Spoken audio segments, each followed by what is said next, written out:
Labadiena. Klausotės tinklalaidės Garsios moterys. Iš Lietuvos nacionalinės Martyno Mažvydo bibliotekos su jumis sveikinuosi aš, Katažina Bytov.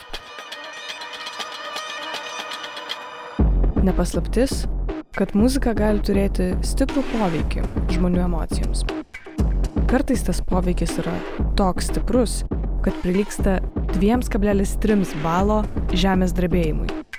Turiu omeny seisminį aktyvumą, sukeltą Taylor Swift koncertų metu Sietle praeitų metų vasarą. Muzika gali paskatinti 10 000 žmonių ritmingai judėti.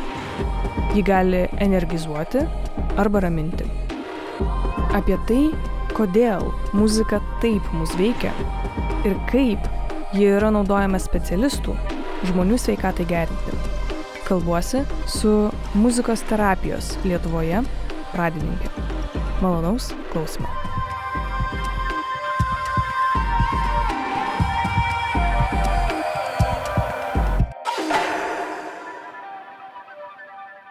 Aš esu Vilmantė Aleksienė. Šiuo metu nuo 2015 metų tiek inicijavau, buvau bendra kūrėja muzikos terapijos magistro studijų programos, kuri yra jungtinė programa. Ir ta jungtinė programa tai yra Vilniaus universiteto medicinos fakulteto ir Lietuvos muzikos ir teatro akademijos. Dirbu kaip muzikos terapijos dėstytoja ir taip pat, kaip ir tos programos komiteto, pirmininkė. Kaip į jūsų gyvenimą iš vis atėjo muzika? Vaikystėje darželėje mėgdavau dainuoti. Darželio muzikė tėvams kaip ir rekomendavo, kad galbūt į muzikos mokyklą. Ir aš pabaigus esu menų gimnaziją, Naujalio mokyklą Kaune. Tai yra, kaip Čiurlionio menų gimnazija Vilniuje, tai Kaune Naujalio.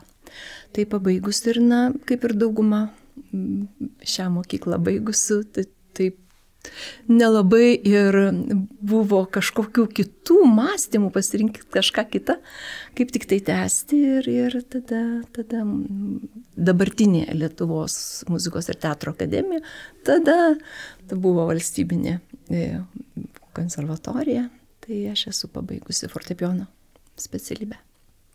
O kaip suprantu, tik dabar yra studijos muzikos terapijos. Tai kaip jūs tapote muzikos terapeutė ir kaip iš vis atėjo tas sritis, kaip jūs sudomino? Atgavus Lietuvos nepriklausomybę, 2001 buvo tas neįgalių integracijos įstatymas ir muzikus ar muzikos pedagogus. Tai tikrai labai paskatino ieškoti naujų galimybių darbui su žmonėmis turinčiais sveikatos ar raidos problemų. Ir tokie vaikai jau atėjo į mokyklas ir taip pat kūrėsi centrai neįgalių žmonių, kur buvom pakviesti. Tai mane konkrečiai pakvietė profesorius Piličiauskas. Jis buvo ir mano profesorius, kai aš studijavau. Jis sako: Vilmante, einam rytoj į vieną mokyklą kartu, padirbti su tokiais ypatingais vaikais. Man tai buvo netikėtas tas toks pakvietimas, bet aš sakiau: gerai, nueikim. Ir tai buvo mano pirmas toks susitikimas su vaikais turinčiais psichikos negalią. Vyko ta muzikos pamoka ir po pamokos Piličiauskas sako: Vilmante, ar liksi dirbti su šitais vaikais? Ir tada man tai buvo tikrai labai netikėta, nes aš kaip ir turėjau visai save tenkinančią vietą, dirbau Dvariono mokykloje. Bet tai buvo kažkokia ta akimirka, kai aš supratau, kad ir kiek būtų tokio sąmyšio, reiškia, to vidinio, kodėl čia man pasiūlė ir kodėl reiškia, čia aš turėčiau prisimti, ar ne, šitą atsakomybę kurti kažką tokioj naujoj vietoj. Bet aš pasakiau taip ir tikrai nesigailiu. Vienas dalykas, kad ta muzika, kaip ir bet kurį mūsų, ar ne, jinai tiesiog pasiekia ir tai yra fenomenas tas. Bet tada, su tais klausimais, o kaip tą muziką naudoti, kaip tam tikrą įrankį, jų raidai, tų vaikų raidai, tų raidos skatinimui, jų elgesio adaptyvesnių, modelių išmokimui, kaip kalbos ar ne komunikacijos, tam tikrų, pažinimo dalykų, kaip galima tą muziką naudoti. Ir tai per tokius, asmeninio to darbo atradimus, bet taip pat ir per tokius labai ieškojimus literatūros metodikų. Ir tada atėjo dar vienas pasiūlymas iš profesoriaus Alberto Pilčiausko. Jis tikrai Lietuvoje labai daug inicijavo naujų labai svarbių dalykų, sričių. Tai atėjo pasiūlymas doktorantūrai. Tuo metu, ir kitose institucijose, kur jau buvo įtraukiami vaikai turintys specialių poreikių, tai tiek ugdymo centre Viltis, tiek kitose institucijose taip pat dirbo muzikai ar muzikos pedagogai. Ir profesorius atrinko žmonės, kurie jam matyt atrodė turintys resursų šitoj srity dirbti. Tai tuo metu jūsų doktorantūra buvo kurioje srityje? Kaip pedagogikos srityje? Socialiniai mokslai, edukologija. Ir tiesą sakant, nors mano pačios darbas, tai turinys yra apie muzikos terapiją. Bet, pavadinimas pačios disertacijos, taip, tai su žodžiu raktiniu ugdymas. Bet, tokia situacija buvo Lietuvoje. Mes Lietuvoje neturėjome muzikos terapeutų, muzikos terapijos profesorių. Savo interviu LRT 2022 metais pasakojote, kad Lietuvoje muzikos terapija atsirado iš kurortologijos. Ir turbūt daliai klausytojų vienas iš pažįstamiausių muzikos terapijų įrankių būtų muzikos relaksacija, kur ten guli tose kėdėse ir groja kažkokia muzika. Ar galite praplėsti mūsų akiratį ir daugiau papasakoti apie įrankius, kas yra, nes tikrai muzikos relaksacija nėra lygų muzikos terapijai. Tai kas yra ta muzikos terapija? Tai jūsų toks labai taiklus klausimas, nes aš taip įsivaizduoju, jeigu mudvi dabar eitumėm Gedimino prospektu, ar ne, ir klaustumėm žmonių, kas yra muzikos terapija, tai turbūt daugiausia atsakymų surinktumėm, kurie, kaip ir taip tiesiogiai būtų apie muzikinę relaksaciją, nusiraminimą. Mes žmonės muziką galime patirti 4 būdais. Tai klausantis muzikos klausimosi, įvairiausi būdai, kaip klausytis muzikos.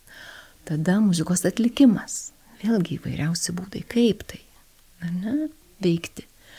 Tada muzikos komponavimas ir muzikos improvizacija. Ir štai yra šitie 4 pagrindiniai ir jie gali būti kombinuojami tarpusavyje. Ir jie gali būti kombinuojami su kitomis meno, šakomis, integruojant tam tikrus kitų menų elementus. Ir tada, iš principo, mes turime 4 muzikos terapijos metodus. O kas, jeigu aš nemoku groti? Ir mes sakome, kad muzikos terapijos mūsų klientas, tai nėra, tikrai tam klientui visai nereikalinga mokėti, ar ten turėti kažkokius labai tos muzikinius įgūdžius. Mes atsiremiam nuo tos bazinio žinojimo, kad kiekvienas žmogus gimsta, turintis tą, komunikacinio muzikalumo. Bet jeigu su atlikimu, tai mes tada čia dirbama ir su intelekto negalią turinčiais žmonėmis, ar ne? Ir su raidos sutrikimo vaikai, ir su įvairiausiomis, amžiaus grupėmis ir sutrikimų, ar tam tikrų, ligų. Bet jeigu klientas turi muzikinių įgūdžių, groja, tarkim, gitara, tai yra, tikrai resursas muzikos terapijai. Nes, tikrai, žymiai labiau mes turime daugiau galimybių įsitraukti ir atliepti, ką žmogus pats galėtų, norėtų, kokie lūkesčiai būtų. įtraukiam būtinai, ar ne, įtraukiam žmogaus tą muzikinį identitetą, ar ne, nes, kaip sakom, bet, vis tiek žmogus vystosi ir ypatingai šiuolaikinis žmogus vystosi neatsiejamai nuo muzikos. Taip, kad jisai reiškia formuojasi ir tas muzikinis identitetas ir tai labai svarbu, taip pat yra resursas muzikos terapijai. Kas patinka, kokia muzika, jam turi kokį poveikį, ar ne, ir tada, tai muzikos terapeutui yra, kaip medžiaga, kaip galima būtų, tą terapinį procesą kreipti. Atlikime taip pat svarbu, žmogus galbūt nemoka groti instrumentu, bet gal nori groti instrumentu. Bet gal reikia, nes, tarkime, irgi pabandykim įsivaizduoti, ar ne, tai muzikos terapeutų labai gerai dirbti, taip tarpdiscipliniškai, pavyzdžiui, su kineziterapeutu, ar ne, ar taikomosios fizinės veiklos specialistu. Nes, ne veltui aerobikoje naudojama muzika dėl to, kad, ilgiau išlaikoma ta energija ir tos motorikos, kiek pajėgumas, turbūt galima taip sakyti. Ir tada, tiesiog tas grojimas instrumentais, ar ne, kai specialiai parenkama, kodėl reikalingas tas instrumentas. Gal, pavyzdžiui, didinti judesio amplitudę. Tarkime, būgnai, ar ne, galima sustatyti juos, siaurai šalia vienas kito, ar ne, ir tada yra, ta siauresnė amplitudė, bet galima kiekvieną sesiją truputėlį tolinti ir tada amplitudė didėja. O groti žmogus nori ir jeigu muzika jam patinka, jeigu skambanti muzika jam patinka ir jisai čia tiesiog reiškia tais mušamaisiais, kaip čia, užpildo dar kažką, ar ne, arba, tiesiog jos sveikatinimo procesui tas yra naudinga, tai vėl šitas yra kartais patraukliau, negu atlikti kažkokius tos kitus pratimus.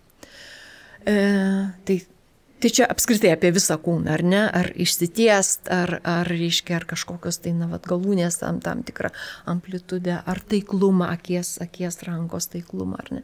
Tai čia grojimas instrumentais ir ypatingai vaikai, kurie turi raidos sutrikimą, labai svarbu yra, reiškia, tas smulkiosios motorikos lavinimas, dėl to, kad tai, apskritai, reiškia, turi įrodytą poveikį smegenims. Čia atskira tema irgi, nes yra tyrimai, kad, reiškia, muzikuojančių žmonių smegenys, kai vaizdinami smegenys, yra matoma, kad yra, reiškia, kaip čia, platesnė tas, reiškia, tarp smegenų jungtis, reiškia, tas kairysis ir dešinysis smegenų pusrutuliai geriau komunikuoja, greičiau komunikuoja ir tai, pažintinė prasme, intelektualiai valdymo informacija, tai labai svarbu. Žodžiu, tai mes galime tai, žinodami tai panaudoti. Ir tada svarbu, kaip tos instrumentus paruošti, kaip juos pritaikyti, nes gali būti, kad žmogus, tarkime, cerebrinis paralyžius ir kaip pritaikyti, ar stovas specialus turi būti instrumentai, ar ant rankos uždedamas instrumentas, ar ant kojos galiausiai, ar kad koja galėtų būgną ar ne pasiekti ir dalyvauti, nes svarbiausia įsitraukti, ar ne, kaip įtraukti žmogų į muzikavimą, į šitą veiklą ir įgalinti jį būti kartu su kitu, ar ne? Ir suteikti jam tą, kad aš galiu tą kokybę ir aišku, ta prasme, su tuo tikslu, kad kažkokia funkcija, kurią mes, lavinam šiuo atveju, stiprėtų, gerėtų. Tai žmogus gali groti gitarą. Bet kad tikrai groti, gitara, kaip kad, tradiciškai grojama gitara, taip kaip mokomasi groti gitara, ne kiekvienas galės išmokti. Ir arba su to turės labai daug iššūkių ir kažkai tada, kiek to malonumo, nes visgi muzikos terapija mes suteikiam ir malonumą per tą estetiką, ar ne, per tą potyrį. Bet galima taip suderinti gitarą, kad jinai iš karto bus dėrės akordas, ar ne? Ir jeigu tai yra grupė, tarkime, paauglių grupė, kurie labai norėtų sukurti roko ansamblį. Tarkime, paauglių, kurie, sakysime, yra Dauno sindromas, yra, reiškia, intelekto, tam tikras, pažeidimas, ar ne? Bet, yra didelis noras sukurti tą grupę ir yra muzikos terapeuto tikslas padėti šitiems žmonėms geriau komunikuoti, geriau socializuotis, ar ne, vystyti galiausiai, reiškia, vystyti ir tą muzikinį pažinimą, muzikinį skonį, bet per tai kalbą, motoriką ir dar kitus dalykus. Ir tada, galima, tai gerai, gali būti, tai, sakysime, 3 gitaros, 3 pagrindiniai akordai komponuoti jiems, reiškia, žinomiems kūriniams ir su tuo tikrai puikiai jaustis. Tai čia mes turime tokių pavyzdžių ir mes Lietuvoje turime tokių pavyzdžių. Reiškia, pradėjo Brūzgai, Valerija ir Romas Brūzgai. Jie pradėjo nuo ansamblio Pliauškutis, sutrikusio intelekto vaikų. Tai Pliauškutis augo. Vėliau, reiškia, buvo sukurtas čia Olandų, man atrodo, metodika, jie vadovavosi, sukurtas vadinamas spalvų orkestras. Taip pat žmonių su sutrikusio intelektu, ar ne? Tas orkestras plėtėsi, mes turbūt jau tokius jau gerai amžių žmonės turim, kurie, reiškia, šitam orkestre buvo. Tai yra pritaikyti muzikos instrumentai ir pritaikyta notacija. Ar šiuo atveju yra spalvinė, kai yra spalvomis žymima ir spalvomis pažymima, pavyzdžiui, klavišinis instrumentas, kokiamis spalvomis, ar ne, ar gitaros, reiškia, grifai. Tai čia apie atlikimą, tai pritaikoma, reiškia, instrumentai, pritaikoma notacija, jinai tiesiog adaptuojama. Vat kaip paruošti, kad būtų džiaugsmas ir iš karto galėtum, ar ne, patirti tą muzikavimo džiaugsmą. Ir kad iš tiesų tas būtų tas, nes, muzikavimas tai yra žaidimas. Mes, anglų kalboje turime žodį play, kas yra ir groti, ir žaisti. Lietuvių kalboje mes turime keli žodžius, bet iš esmės muzikos terapeuto kompetencija yra sudaryti galimybės, ar ne, ir norą, ir motivaciją, ir įtraukti į žaidimą. Muzikinį žaidimą. Tai keletą išvardinu, bet taip pat yra darbas su, tarkime, anksčiau laiko gimusiais kūdikiais, ta neonatalinė vadinama muzikos terapija. Ir tai, vėlgi specifinis darbas, ar ne, su tais kūdikėliais, kurie yra inkubatoriuose. Ir tas darbas tiek su tais kūdikėliais, bet dar netgi labiau su mamomis, nes vis tiek mama yra tas pagrindinį vaidmenį turintis asmuo ir tada kaip įgalinti mamą naudoti tokį efektyvų įrankį, muziką, priemonę kaip muzika. Tada darbas su pačiomis mamomis ir taip pat ir su tais kūdikėliais.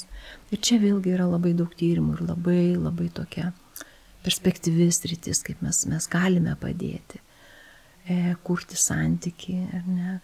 Kitas, reiškia, vėl, čia aš jau ir apie amžiaus grupės, ar ne, paliečiu klausimą, vėlgi tas gerontologija, geriatrija, vėlgi yra atskira tokia grupė ir muzikos terapeutų darbas taip pat labai yra efektyvus šitoj tiek su žmonėmis turinčiais demenciją ar kitas neurodegeneracinius sutrikimus, ar Parkinsonas, ar ir turbūt dar, kadangi paminėjau, tai yra bendruomeninė muzikos terapija, kuri tikrai palyginus su kitomis naujas rytis, gimusi iš tų naujų, reiškia, teorijų, ar ne, ir iš to supratimo, kad muzika yra visiems. Čia kaip tik aš norėjau apie bendruomenės paklausti, nes visiškai aišku yra, jeigu man reikia pagalbos, aš galiu kreiptis individualiai pas terapeutą. Arba jeigu tai yra grupinė terapija, tai susirenka daug individų, jie gali nepažinoti vienas kito ir turi tą terapiją. Arba galų galiausiai su šeima irgi įsivaizduoju, kaip tai veikia.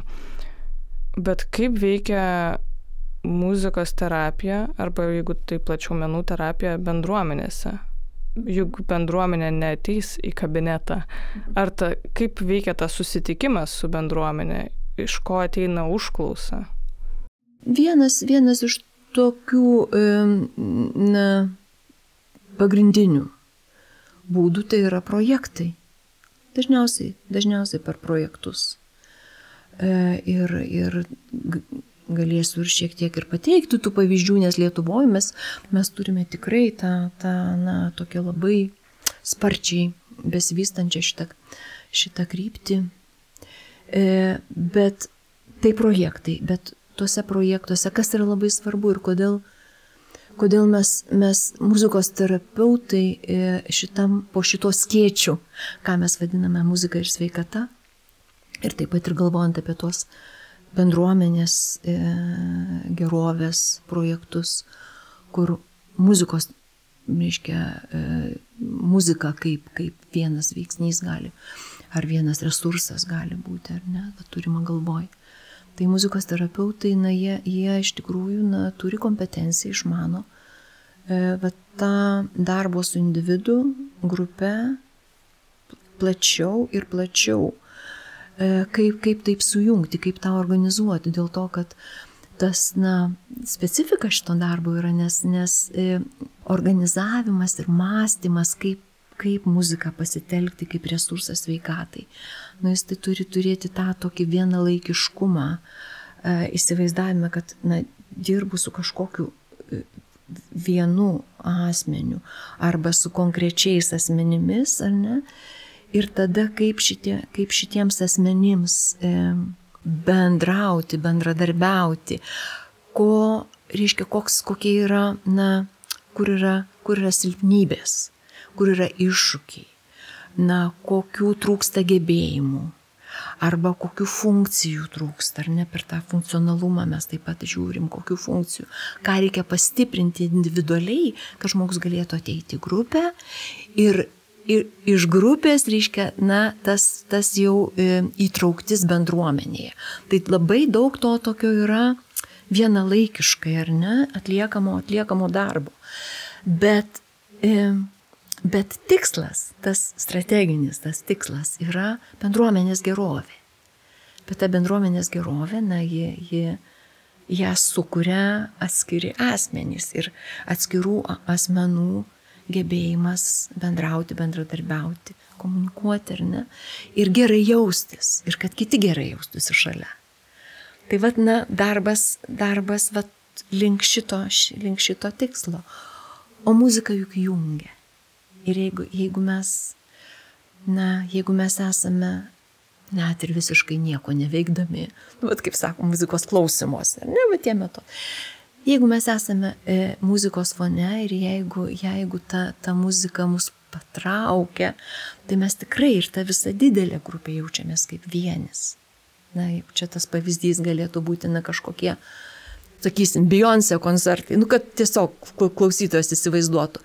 Įsivaizduokite Beyoncé koncertą ir nesuskaičiuojama auditorija ir kaip visa šita didžiulė žmonių grupė yra vienyje ir jaučiasi vienyje šitoj muzikoje, ar ne, neša tą muzikos rovė, linguoja pagal muziką, ar ne, toj. Muzika pati savaime turi terapinį poveikį. Ne bet kokioje vietoje, ne bet kokiam žmogui, bet iš esmės.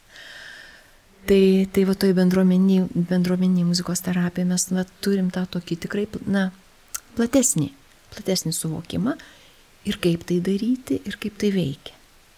Ir šiandien mes turbūt tas toksai naujausias atėjimas, ar ne, naujas žingsnis į tą visuomenės sveikatos sritį, tai muzikos terapeutai taip pat dirba ir su žmonėmis, kurie neturi jokių problemų, bet, prevencijoje ir vardan žmogaus gyvenimo kokybės ir gerovės. Dėl to, kad muzika yra to dalis. Jeigu mes galvojam apie, taip plati savoka, ar ne, iš šiandieninio suvokimo, kas tai yra sveikata. Ir kad tai ne tik ligos nebuvimas, bet tai taip pat ir kaip žmogus jaučiasi. Ir kaip jaučiasi, tai yra visą laiką dinamikoje, tai nėra kažkoks status quo, ar ne? Ir tada, tai geriau, tai blogiau, reiškia tame tokiam kontinuume, čia remiantis Antonovskį teorija, tas yra ir tas gerovės siekis, ir tas žmogaus lūkestis. Lūkestis rasti, šitame, kai mes sakome, ligos nebuvimas yra vienas dalykas, bet mano egzistencijos prasmė, ar ne? Ir darna. Su aplinka, ar ne, su savimi, su aplinka. Tai čia, kiekvieno žmogaus toks lūkestis. Ir tada muzika yra, resursas šitai geresniai savijautai. Nes iš esmės, jeigu galvojame apie muziką ir kur mes turime daugiausiai įrodymų susijusių su sveikata, tai kad muzika padeda reguliuoti mūsų emocinę būseną.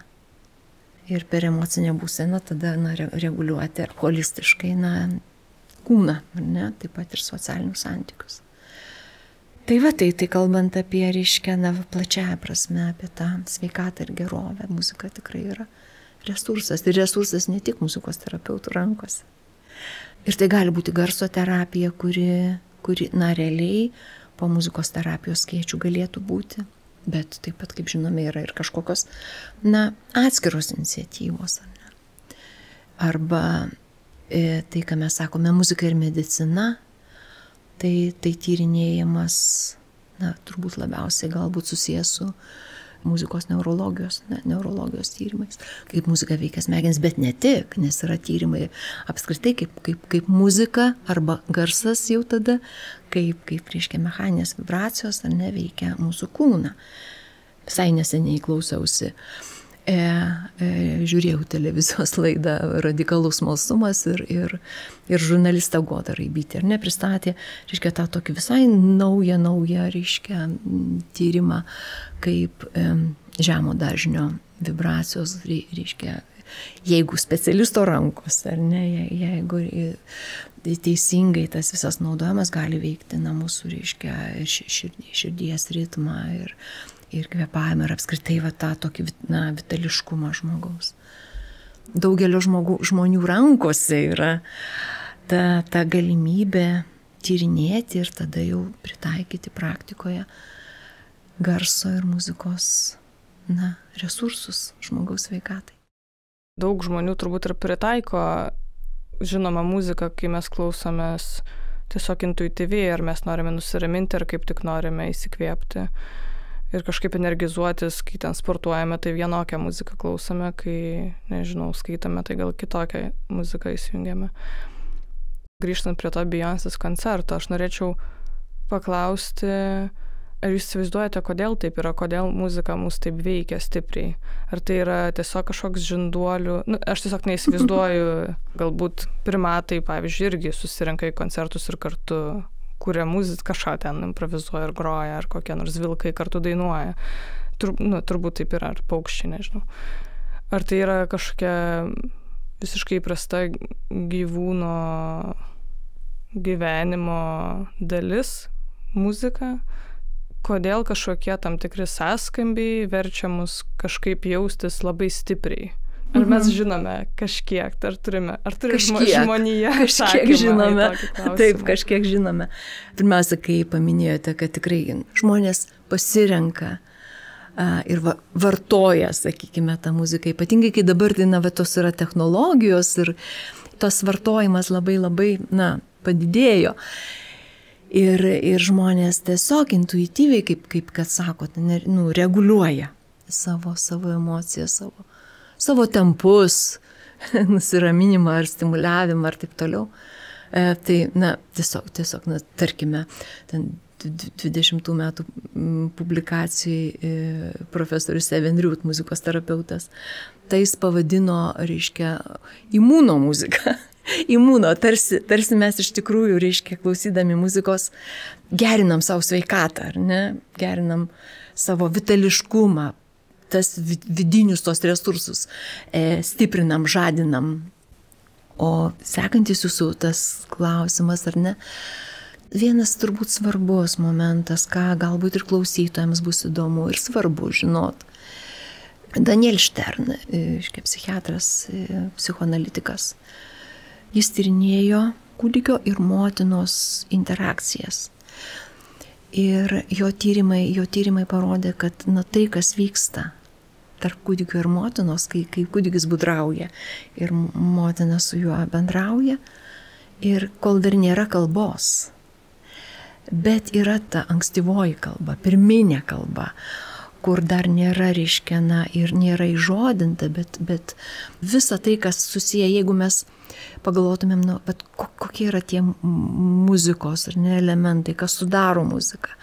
Na, tai tempas, tam tikri ritmai, ar ne, dinamika, garsyn, tylyn, lėtyn, greitin, net tembras, intonacija, ta melodika, kad ir pirminė, tai jau yra mūsų kalboj. Ir taip kaip prenataliniam laikotarpyje, reiškia, vaisius jautė, ar ne, va šitas vibracijas, o galiausiai vystėsi klausos organai ir tam tikrų metų jau vaisius pradeda, ar ne, girdėti pirmiausia motinos balsą ir sieti tai su tam tikrų chemija visą, ar ne. Tai gimęs kūdikis, jis turi tą komunikacijai kartu, reiškia, su savo motina ar kitu žmogum, kuris prižiūri. Bendrauti ir bendrauti iš tiesų, muzikaliai, nes intonacijos, ar ne, ir visa kita, kas yra tie muzikos elementai. Tai va čia tas yra pirminis ir tai yra fenomenas, tai yra duotybė. Ir tada, iš Daniel Stern tyrimų tolesni tyrinėjimai, Trevarten ir Maloch, šitie tyrinėjimai jau buvo labiau nukreipti į tą muzikalumą šitų pirminių interakcijų. Ir tai yra įrodyta, kad žmogus gimsta pasirengęs, ar ne, yra tarsi kažkas duotybė, kad žmogus pradės komunikuoti, jisai turi pasirengimą, bet ir muzikuoti. Ir tai pavadinta komunikaciniu muzikalumu. Taip, žmogus gimsta pasirengęs interakcijoms. Ir tos pirminės interakcijos yra per muzikinius elementus. Nes kitko neturi tas kūdikėlis. Kalba ateina vėliau, kai motina į tas garsinės formas įdeda reikšmę ir tada ir jam pavyksta, ar neguguojant, reiškia, pasakyti ištart ma ir tas ma iš karto mamai kažką reiškia, jinai paima, jinai įdeda į prasme. Motinos reakcija, emocinė reakcija, tas džiaugsmas, tas priėmimas to, ar ne, į ją įdedama tam tikra reikšmė, kaip mama, ar paskiau reiškia visi kiti išmokti mūsų žodžiai. Jeigu galvoti apie jeigu žmogų kaip apie gyvūną, tai mes galime tik tai tokią prielaidą turėti, kad tikėtinai per tai ir vystėsi mūsų kalba. Turbūt peršoku ar netrupučiuką, bet noriu ir, kai jūs klausėte pačioj pradžioj mūsų pokalbio, tai kokie čia yra tie įrankiai, tai tas įrankis yra, interakcija, santykis, santykio kūrimas. Tai mes sakome terapinio santykio kūrimas. Jisai nebūtinai psichoterapinis, nes su visais ten ta psichoterapija vyksta. Su anksčiau laiko gimusiais kūdikėliais, ar su žmonėmis, kurie reiškia, ta prasme, mažiau intelektinio pajėgumo. Bet, tas terapinis santykis ir tas santykis tikrai gali būti kuriamas ir nekalbant. Todėl galima reiškia, nuo pat ankstyvos, reiškia, pirmųjų gyvenimo, reiškia, dienų jau kurti santykį iki visiškai gyvenimo pabaigos, kai žmogus jau gal ir nekalba. Arba su tuo žmogum, kuris nekalba, kuris neturi kalbos.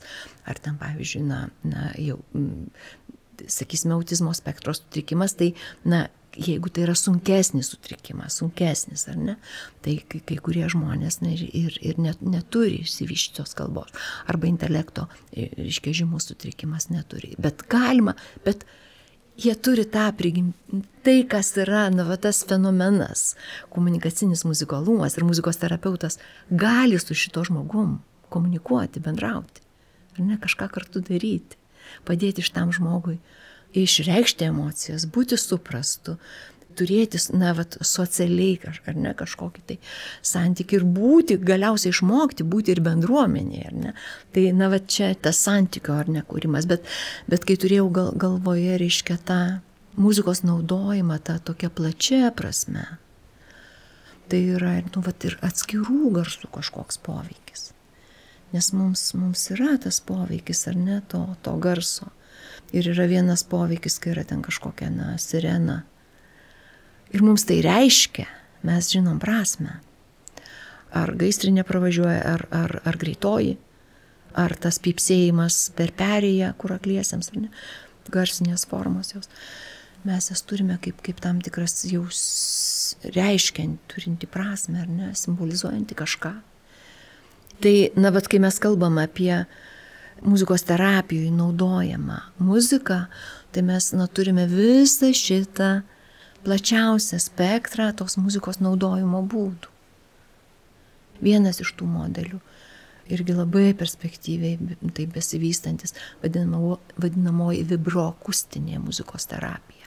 Ten jau yra naudojamos technologijos šiuolaikinės vibracijos, kur žmogus patiria visų kūnų, ar tai būtų, reiškia, tas specialiai sukurtos, sumontuotos tokios, reiškia, lovos, ar kažkokie krėslai, bet tuo pačiu, reiškia, kad ir su tuo suderinta ir klausoma, nes, na, reiškia, jeigu mes imam tik tai tą grynąjį garsą, tai jis, kartais, jeigu tai yra, tie infra ar ne garsai, ar tai ne visada net yra girdima, bet yra juntama. Ir yra tyrinėjama, kaip galima tai panaudoti žmogaus sveikatai. Bet čia yra atskiras modelis ir, reiškia, su visų teoriniu, metodologiniu pagrindu ir reikia mokytis jo. Tai jeigu mes taip kalbam apie tą tokią, tikrai labai didelę dabar įvairovę, to, kaip veikia muzikos terapeutai, kokiuose laukuose, su kokiomis, reiškia, grupėmis. Lygos sutrikimai, ar žmonės, kurie neturi tų sutrikimų, bet yra tas gerovės kokybės siekis, ar ne, tai tikrai yra nepaprastai platu.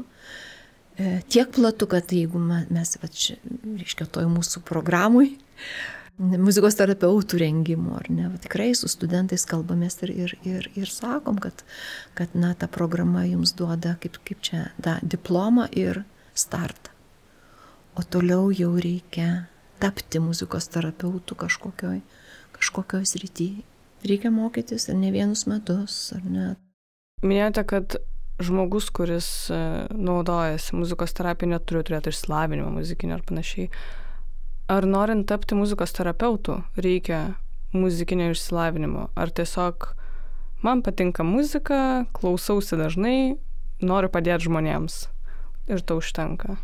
Tai, kad klausausi muzikos, kad aš kaip asmuo, kad aš neįsivaizduoju savęs be muzikinio aš, ar ne, tai yra labai svarbu. Tai, kad noriu padėti žmonėms, tai yra labai svarbu. Bet tam, kad padėti, reikia turėti tam tikrų gebėjimų padėti.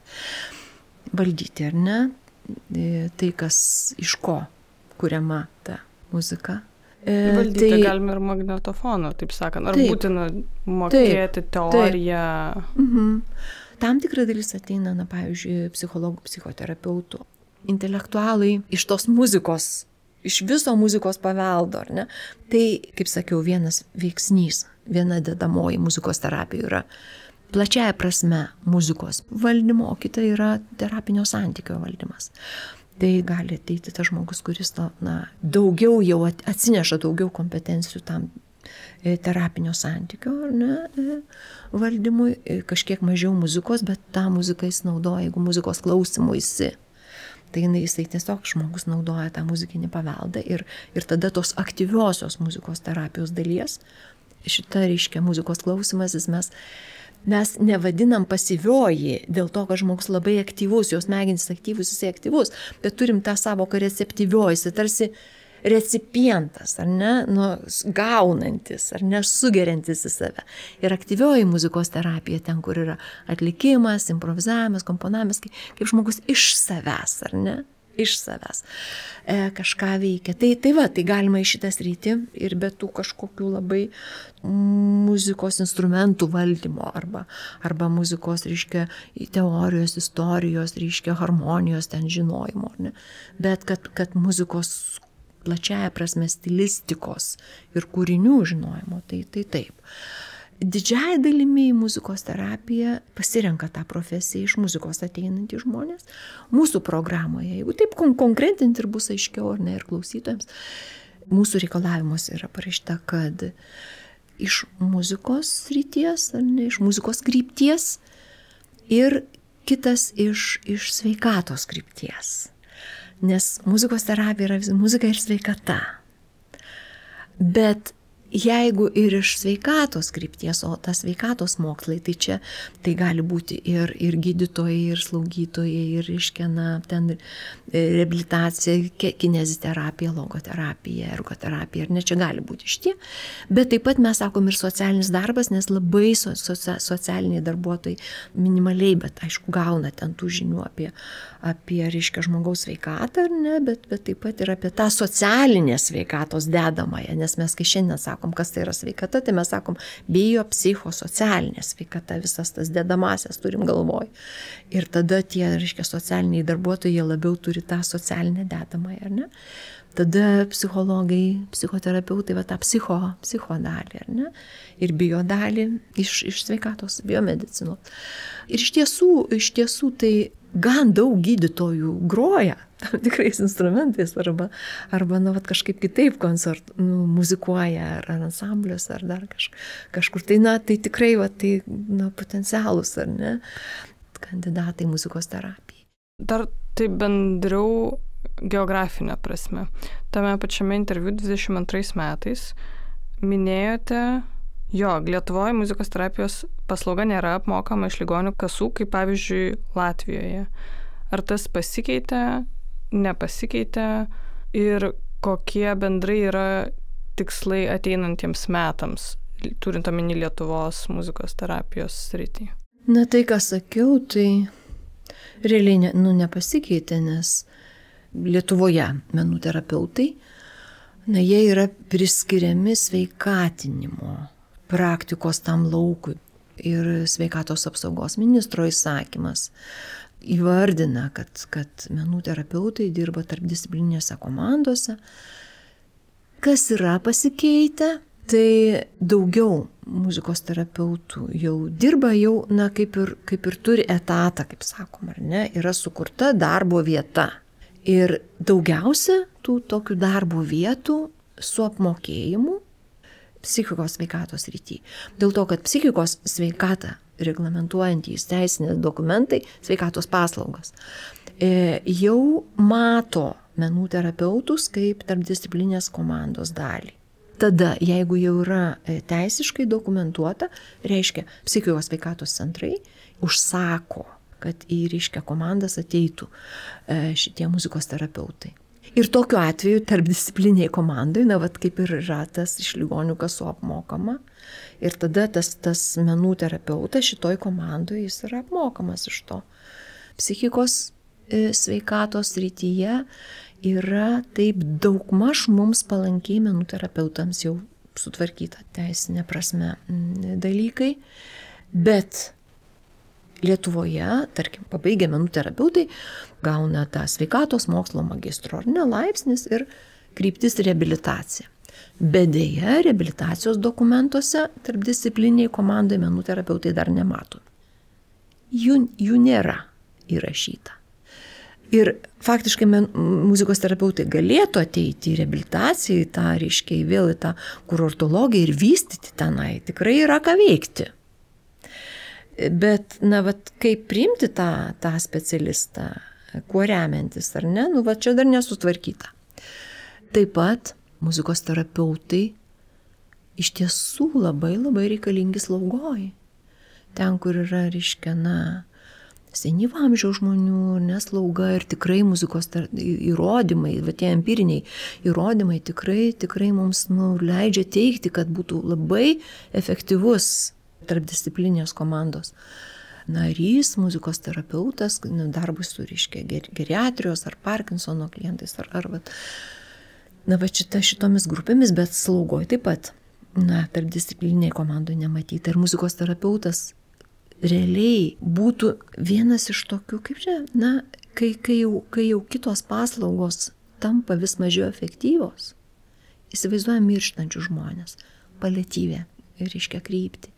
Ir muzikos terapeutas iki paskutinės minutės ir dar po žmogaus mirties su artimaisiais gali būti labai naudingas. Taip, mes jau turime ir Lietuvoje magistro rėmuose atliktų tyrimų Ir, na, kaip ir Lietuvoje turime įrodymų ir, na, užsienio specialistai jau pateikia daug įrodymų ir matyt, aš taip manau, kad čia artimiausia perspektyva reiškia, kad tai reikia menų terapeutai, muzikos terapeutai ateitų į slaugą, paliatyvos slaugą, kad ateitų į reabilitaciją, darbas su vaikais, pediatrija, bet taip pat ir tas neonatalinė kryptis, ar ne, neurologija, taip pat reiškia, nėra. Faktiškai, na, realiai tai tik psichikos sveikatos, ar ne, tose dokumentuose jau yra. Tai ir tai yra labai gerai, bet, na, ir tai yra tas ar toksai, kaip sakant, artimiausio vystymosi zona, ar ne, kaip sakytų, kur muzikos terapeutams reikia tų įrodymų, ar ne, įrodymų, praktiko įrodymų per tos tyrimus. Durys atidarytos, nes tikrai, na, ir vienur ir kitur jau darbinti tie reiškia, muzikos terapeutai, bet jeigu tai yra privačios sveikatos ar nepriežiūros įstaigos, jos gali direktoriaus valia, ar ne, suteikti šitą vietą, bet tos valstybinės įstaigos, na, reiškia, turi remtis kažkokiu dar tuo kitų dokumentų, kas jiems yra svarbu, kad priimtų muzikos terapeutą, bet jau yra Santaros klinikų vaiko raidos centre, jau yra etatas muzikos terapeuto, priklausomybių centre irgi taip pat yra etatas, bet tai tokie vienetiniai. Ir kitas dalykas, aišku, mes mūsų programa vykdoma nuo 2015 metų, tai net jeigu ir būtų užsakymų, tai mes dar neturėtume tiek paruoštų specialistų. Ir dar kas yra labai svarbu, nepaprastai svarbu, mes turime nuo 24 metų, nuo šio rudens, mes turime, na, visuotinį įtraukųjį ugdymą. Tai ten tikrai bus poreikis, na, tų paslaugų, specialistai, kurie, na, užtikrina sėkmingą įtraukųjį ugdymą ar gerovę vaiko. Tai galėtų būti muzikos terapeutai. Tikrai jie būtų tenai labai reikalingi ir naudingi ir yra matoma, kad taip yra. Bet nu, šiuo metu muzikos terapeutai tikrai negali ateiti į šitą sritį. Gali ateiti tik tai tie, kurie įstojo į muzikos terapiją, įstojo turėdami muzikos pedagogo jau kvalifikaciją. Ir tada jie turėdami muzikos pedagogo kvalifikaciją ir muzikos terapeutoje gali ateiti į mokyklas, vadintis muzikos mokytojais, o daryti kažką kitą. Tai yra irgi ne visai tvarka, taip kad mes irgi matome kaip ir tokia artimiausio vystymosi ir nekrypti, tai ateiti į įtraukųjį ugdymą. Tai daug darbo, kaip matot mums. Taip, bet yra daug galimybių ir linkiu sėkmės, nes atrodo puikus įrankis ir yra motyvacijos ir žmonių, kurie norėtų tą dirbti ir atrodo, kodėl ne, tai viskas turėtų, tikiuosi, ateityje kažkaip pavykti. Taip, o kita vertus, būčiau kolegiška kitų iniciatyvų, reiškia, atžvilgių.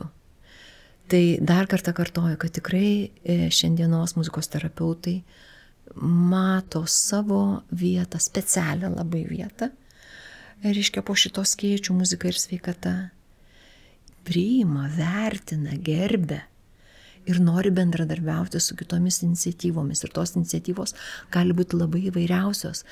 Ir Lietuvoje tikrai yra, ir Lietuvos muzikos ir teatro akademija, jie turi tokį projektą, kur muzikos, reiškia, muzikos studentai, atlikėjai vyksta į sveikatos priežiūros įstaigas, ligoninės, į slaugos įstaigas, reiškia, į globos įvairias tas įstaigas, į kalėjimus. Ar reiškia kažkokias tai tas bendruomenės ir vat, su savo tą koncertinę, reiškia, veikla. Ir dar kartą kartuoju, kad muzika pati turi terapinį poveikį. Ir kartais tiesiog būna tikrai pastebimas virsmas, va šitos susitikimo šitų žmonių grupė su muzika. Taip, kad tai yra tikrai labai sveikintinos, labai reikalingos iniciatyvos. Čia vėlgi, tai nebūtinai reikalingos muzikos terapeuto kompetencijos, bet reikalingos kompetencijos susitikimui su žmogumi, kuris turi sveikatos problemų ar kitokių elgesio problemų, ar dar kažkokiu, ar ne. Ten, Žmogus turi turėti tam tikrą pasirengimą, tam tikrą žinias, ar ne, ir įgūdžius, vykdyti tokias programas, koncertinės programas. Taip pat yra, kitokios iniciatyvos, kai aš paminėjau, tos meninius socialinius projektus, tai gali būti tos iniciatyvos socialinių darbuotojų, kur tiesiog norint, gerovės, gyvenimo kokybės, jų, globojamiems, ar ne, ar tai būtų, kažkokie senelių globos namai, ar tai, dar kažkokia migracijos, ar ne, mes dabar turime kiek tų centrų, kur galėtų vykti tokie, ar ne, tokie projektai, ir kuriems galėtų vadovauti ar socialiniai darbuotojai, ar psichologai. Kažkaip naudoti tą muziką kaip įrankį. Tie muzikos fanai, jie tikrai, turi tos intuicijos, kaip tai daryti. Ir iš kitos pusės yra, aišku, ir tokių iniciatyvų, kur muzikos terapeutus neramina. Turbūt labai svarbu apie tai pakalbėti. Kai skelbėsi, kad tai yra muzikos terapija, kai skelbėsi, kad kviečia privati, tokia kaip ir praktika, tokiais komerciniais, tikslais, ir kvietime rašoma, kad tai muzikos terapijos patyrimo grupė, kai žmogus tikrai neturintis muzikos terapeuto išsilavinimo. Ir Lietuvoje muzikos terapeutų gali vadintis tik tai žmogus pabaigęs magistro programą. Taip yra reglamentuojama sveikatos apsaugos ministro, nes tai yra sveikatos profesija. Ir tada, tokios praktikos galbūt žmogus ir gali muzikuoti, bet ar tai yra terapija, tai turi užtikrinti turimą kompetenciją ir tai turi užtikrinti prisimtą atsakomybę už galimus tam tikrus, pažeidimus. Tiek etikos, tiek pačio kliento sveikatos, pažeidimus. Taip kad, tos įvairiausios dabar, nes tikrai yra daug. Pasižiūri internete įvairiausius kvietimus, tai yra to daug. Ir tame tarpe yra žmonių su pakankama kompetencija atlikti tam tikrą garso, praktiką. Ar tai būtų, gongų kažkokios ten tos grupės, ar ne? Ar tai būtų tų vadinamų dainuojančių dubenų, tibetietiškų dubenų masažai ir ten dar kažkas. Suprantu, kad yra ir žmonės yra praeinami tam tikri kursai, yra vykdomi čia mokymai užsienio tam tikrų specialistų. Bet kartais žmonės neįvertina savo galimybių, savo kompetencijų, ar ne, ir tada rizikuoja, kad gali būti kažkokie pažeidimai. Kai žmonės tai vadina ten muzikinė relaksacija, ten dubenų masažai, jeigu yra sertifikatas išeitų tų kursų, arba ten maudynės gonga, dar kažkokie tos garso patyrimai. Tokiu atveju tai, taip turi būti ir įvardinama, ir suprantama, kad tai nėra muzikos terapija. Ir juolab nėra muzikos terapija, jeigu ten sanatorijose yra kabinetas, kur yra krėslai, kur yra, ateina visiškai muzikos terapeuto kompetencijos neturintis asmuo ir tiesiog įjungia kažkokį šaltinį, kur bus, kažkokia relaksacinė muzika, ir tai vadinasi muzikos terapija, tai yra tikrai nėra. Nes šiandieną mes turime labai aišku tą apibrėžimą, ar ne, kad muzikos terapija tai vėl yra paslauga, atliekama profesionalaus muzikos terapeuto, atliekama klientoj pagal tam tikrą, sudaromą sutartį. Ar ne, ir kad tai yra naudojama muzika ir terapiniai santykiai, kad tai yra santykio profesija. Santykio profesija, tą mes turime pabrėžti. Tai ačiū Jums labai už Jūsų laiką, už informaciją ir sėkmės vystant, darant dalykus šią kryptį Lietuvoje toliau. Ir ačiū labai, kad tai darote. Ačiū Jums už pakvietimą. Šiandien tiek. Tai yra paskutinė šio ciklo laida. Ačiū, kad klausėtės ir šiuos metus praleidote kartu su garsiamis moterimis. Visas laidas vedžiau ir redagavau aš, Katažina Bytovt. Atsisveikinant, linkiu Jums būti garsioms ir girdimoms bei girdimiems ir linkiu gražios vasaros. Ate.